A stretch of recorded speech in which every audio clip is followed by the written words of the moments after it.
Ini ni ogani kubwa sana katika mwili wa binadamu, ambayo kazi yake kubwa sana ni kuchuja sumu kutoka kwenye damu. Lakini kuna sababu nyingi sana ambazo zinaweza kupelekea ini kufeli.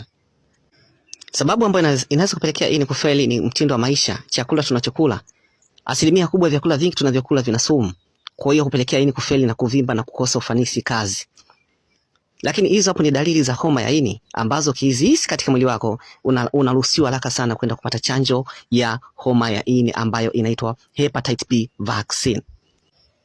Chanjo hii hutolewa katika hospitali kubwa zote za serikali na ambazo si za serikali.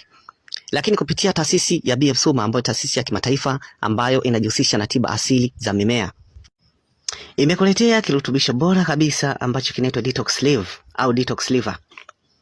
Kazi ya kirutubisho hiki kinaondoa sumu katika ini na kuifanya ini iwe imara na utendaji kazi mzuri kabisa na bora katika mwili wa binadamu.